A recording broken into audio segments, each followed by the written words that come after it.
नमस्कार दोस्तों, आप सभी का study quiz with Nirmala YouTube channel पर स्वागत है। हम सोल्व करने वाले हैं हिंदी शिक्षण वीडियो के महत्वपूर्ण लगभग 35 प्रश्न। इन्हें आप कीजिए, इनका लेवल कैसा है ये बताइए और कमेंट सेक्शन में ज़रूर बताकर जाएं कि आपके 35 में से कितने सही हो रहे हैं। अगर किसी ने चैनल सब्सक्राइब नहीं किया है तो सब्सक्राइब कर लीजिए, साथ में बेल आइकन को भी प्रेस करें। वीडियो को एंड तक ज़रूर देखें। पहला प्रश्न है, भाषाई कौशल में अंत में विकास कराना चाहिए। यानी कि अंत में किसका विकास कराना चाहिए? सुनने का, बोलने का, पढ़ने का, लिखने का।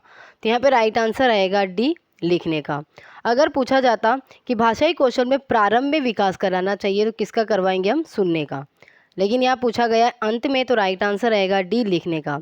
अगर मोंटेसरी के अकॉर्डिंग आ जाता है कि भाषाई कौशल का विकास मोंटेसरी के अनुसार अंत में करवाना चाहिए तो तब राइट आंसर रहेगा पढ़ने का।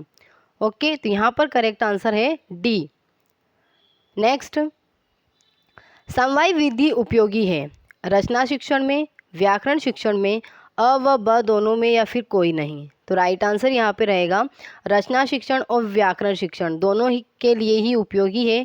तो राइट आंसर रहेगा अ व ब दोनों। नेक्स्ट है, शिक्षण की विधा नहीं है भाषण, सूक्ष्म शिक्षण, वाद विवाद या प्रोजेक्ट विधि। तो राइट आंसर रहेगा सूक्ष्म शिक्षण यानी कि बी। नेक्स्ट है, सूक्ष्म शिक्षण प्रणाली का प्रारंभ स्टैनफोर्ड विश्वविद्यालय में किस सन में हुआ? यानी कि सूक्ष्म शिक्षण प्रणाली का प्रारंभ कब हुआ? तो राइट आंसर रहेगा 1960 यानी कि डी। कहाँ पर हुआ अगर ये पूछा जाता तब राइट आंसर रहता स्टैनफोर्ड विश्वविद्यालय। तो क्वेश्चन नंबर 4 का आंसर है डी। नेक्स्ट देखिए, मौन वाचन की प्रमुख विशेषता है पढ़ना है, मनोरंजन है, अर्थ ग्रहण करते हुए तेजी से पढ़ना है या पिछड़ेपन को दूर करना है। तो यहाँ पे राइट आंसर रहेगा मौन वाचन की विशेषता है अर्थ ग्रहण करते हुए तेजी से पढ़ना। लेकिन तेजी से कैसे? मन ही मन में एकाग्रचित होकर पढ़ना। आवाज़ करके पढ़ेंगे तो वो स्वसर वाचन हो जाएगा। तो यहाँ पर मन ही मन अर्थ ग्रहण करते हुए तेजी से पढ़ना। तो राइट आंसर रहेगा सी। नेक्स्ट है, व्याख्यान विधि का प्रयोग किस विधि के साथ प्रयोग उत्तम रहता है? यानी व्याख्यान विधि का प्रयोग करना है तो किस विधि के साथ उत्तम रहेगा? प्रश्नोत्तर विधि के साथ, भाषा प्रयोगशाला विधि के साथ, दूरस्थ विधि या फिर सूत्र विधि। तो यहाँ पर राइट आंसर रहेगा ए, प्रश्नोत्तर विधि के साथ। अगर आप बच्चों को प्रश्न करते हुए व्याख्यान करवाएंगे तो वो ज़्यादा उपयोगी रहेगा, उत्तम रहेगा। बच्चे प्रश्न के आंसर देते जाएंगे और आप उसको व्याख्या करोगे। तो राइट आंसर रहेगा यहाँ पर ए। नेक्स्ट है, ध्वन्यात्मक विधि में सर्वप्रथम सिखाए जाते हैं। क्या सिखाए जाते हैं? व्यंजन सिखाए जाते हैं, स्वर, शब्द या वाक्य। तो यहाँ पर राइट आंसर रहेगा ध्वन्यात्मक विधि में सर्वप्रथम स्वर सिखाए जाते हैं। तो करेक्ट आंसर हो जाएगा बी। नेक्स्ट है, इकाई विधि के लक्ष्य और उद्देश्य होने चाहिए सरल होने चाहिए, निश्चित होने चाहिए, प्रभावी होने चाहिए या उक्त सभी होने चाहिए। तो यहाँ पे करेक्ट आंसर रहेगा इकाई विधि के लक्ष्य और जो उद्देश्य है वो निश्चित होने चाहिए। तो राइट आंसर है बी। अगला देखिए, प्रबलन कौशल के जनक है H.C. हल, वर्दीमर, एचिसन या फिर यहाँ पर एडिसन होगा या फिर एलन। तो यहाँ पर राइट आंसर रहेगा प्रबलन कौशल के जनक H.C. हल थे। लेकिन प्रबलन का मतलब है पुनर्बलन। पुनर्बलन पर सर्वाधिक जोर दिया है, सर्वाधिक बल दिया है किसने? स्किनर ने। अगर प्रश्न पूछा जाता है कि प्रबलन पर सर्वाधिक बल दिया गया है किसके द्वारा, तो राइट आंसर रहेगा स्किनर। लेकिन उसके जनक पूछे जाते हैं तब राइट आंसर रहेगा H.C. हल। तो यहाँ पर राइट आंसर रहेगा ए। अगला प्रश्न है, आगमन विधि में छात्र अग्रसर होता है विशिष्ट से सामान्य की ओर, सामान्य से विशिष्ट की ओर, सामान्य से सामान्य की ओर या विशिष्ट से सामान्य की ओर, विशिष्ट की ओर। तो यहाँ पर राइट आंसर हो जाएगा आगमन विधि में छात्र अग्रसर होता है विशिष्ट से सामान्य की ओर। ये यहाँ पर सही हो जाएगा। अगला प्रश्न है, रसास्वादन विधि आधारित है अर्थ पर, कला पर, रस पर या भाव पर। तो यहाँ पर राइट आंसर रहेगा रसास्वादन विधि आधारित है रसों पर। और ये किस पद्धति के किस विधा के लिए या किस शिक्षण के लिए, तब राइट आंसर रहेगा पद्य शिक्षण के लिए उपयोगी होती है। तो 11वें का आंसर हो जाएगा सी। नेक्स्ट है, सुनकर अर्थ ग्रहण करने की योग्यता प्राप्त करने का उद्देश्य है।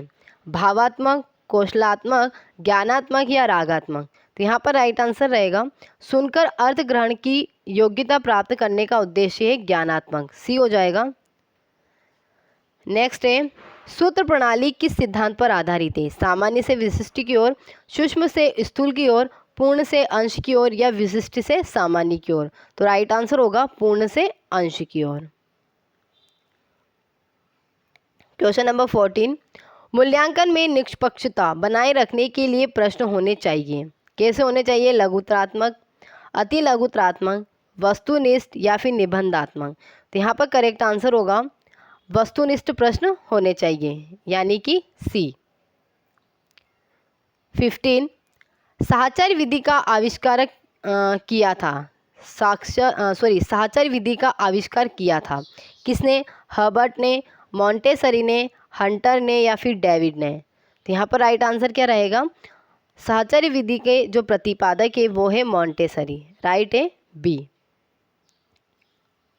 नेक्स्ट है 16, व्याकरण की शिक्षा का आरंभ कब करना चाहिए? बालक के स्कूल आने पर, वाचन पर अधिकार होने पर, भाषा पर अधिकार होने पर या लेखन पर अधिकार होने पर। तो राइट आंसर हो जाएगा कि व्याकरण की शिक्षा का आरंभ करना चाहिए भाषा पर अधिकार होने पर, सी सही हो जाएगा। जब बच्चे का भाषा पर अधिकार हो जाता है तभी व्याकरण शिक्षण करवाना चाहिए। तो राइट क्या हो जाएगा? सी। 17, इकाई विधि का दोष है कौशल अविकसित करना, क्रमिकता का अभाव, प्रशिक्षण की विधि होना, शिक्षण सामग्री का बंटवारा करना। तो राइट क्या हो जाएगा? इकाई विधि का दोष है क्रमिकता का अभाव, बी। यहाँ पर अ भी कट जाएगा, कौशल विकसित करना ये होगा। तो यहाँ पर राइट आंसर रहेगा बी, क्रमिकता का विकास। अगला प्रश्न है, शिक्षक की क्रिया से संबंधित है आदर्श वाचन, अनुकरण वाचन, संवेद वाचन या मौन वाचन। तो राइट आंसर रहेगा शिक्षक की क्रिया से संबंधित है आदर्श वाचन, यानी कि ए। अनुकरण वाचन किससे? छात्रों से, यानी कि विद्यार्थियों से संबंधित है, विद्यार्थियों की क्रिया है। संवेद वाचन भी विद्यार्थियों की, संवेद का मतलब है कि समूह के रूप में वाचन करेंगे, ये भी किसका हो जाएगा? विद्यार्थियों का हो जाएगा। तो यहाँ पर राइट आंसर रहेगा ए, आदर्श वाचन। नेक्स्ट है, नाटक शिक्षण की उपयुक्त विधि है रंगमंच प्रणाली, कक्षा अभिनय प्रणाली, अर्थबोध प्रणाली या व्याख्या प्रणाली। तो यहाँ पर पूछा गया है नाटक शिक्षण की उपयुक्त विधि। तो राइट आंसर रहेगा बी, कक्षा अभिनय प्रणाली। 20, अगला प्रश्न है, मूल्यांकन प्रक्रिया को त्रिकोणात्मक रूप से किसके द्वारा प्रदर्शित किया गया था? किसके द्वारा? तो राइट आंसर क्या होगा बताइए। तो यहाँ पर जो राइट आंसर रहेगा रेमांड के द्वारा, ब्लूम के द्वारा, पेस्टोलॉजी के द्वारा या टीपिनन के द्वारा। तो राइट आंसर हो जाएगा ब्लूम के द्वारा मूल्यांकन प्रक्रिया को दर्शाया गया था, बताया गया था। तो राइट आंसर है बी, ब्लूम के द्वारा। 21, लेखन कौशल के विकास के लिए प्राथमिक स्तर पर श्रेष्ठ विधि है श्रुतलेख विधि, जैकटॉक विधि, ट्रैकिंग विधि या पद्धति। तो राइट आंसर हो जाएगा कि लेखन कौशल के विकास के लिए प्राथमिक स्तर पर श्रेष्ठ विधि हो जाएगी जैकटॉक विधि, यानी कि बी, राइट आंसर होगा। नेक्स्ट है 22, लेखन कौशल की विधि नहीं है पद्य पद्धति, श्रुतलेख पद्धति, अक्षरानुकूल पद्धति या दृष्टा लेखन विधि। तो यहाँ पर लेखन कौशल की विधि नहीं है पूछा गया है। तो राइट आंसर हो जाएगा पद पद्धति, यानी कि ए। नेक्स्ट है, व्याकरण शिक्षण में व्याख्या का अंग नहीं है परिचर्चा, चर्चा, उदाहरण या प्रत्युदाहरण। तो राइट आंसर होगा व्याकरण शिक्षण में व्याख्या का अंग नहीं है। तो यहाँ पर हो जाएगा ए, परिचर्चा। नेक्स्ट है 24, इस कौशल में वर्तनी को अधिक महत्व दिया जाता है किसमें? श्रवण में, लेखन में, पठन में या भाषण में। तो राइट आंसर रहेगा वर्तनी को अधिक महत्व दिया जाता है लेखन में, बी, यहाँ पर सही हो जाएगा। नेक्स्ट है 25, गद्य शिक्षण का प्रमुख उद्देश्य है भाषा ज्ञान, ग्रहण अभिव्यक्ति, द्विभाषा ज्ञान या रसानुभूति। तो यहाँ पर प्रमुख उद्देश्य है ग्रहण अभिव्यक्ति, बी सही हो जाएगा। 26 गद्य शिक्षण हेतु प्रयोग में लाई जाती है काव्य विधि, व्याख्या विधि, आगमन विधि या सूत्र विधि। तो गद्य शिक्षण हेतु प्रयोग में लाई जाती है कौन सी विधि? व्याख्या विधि, बी यहाँ पर सही हो जाएगा। नेक्स्ट है, अगर आपको वीडियो पसंद आती है तो लाइक ज़रूर कीजिए, अपने दोस्तों में शेयर कीजिए और मेरे साथ जुड़े रहने के लिए मेरे चैनल को सब्सक्राइब करके बेल आइकन को प्रेस कीजिए।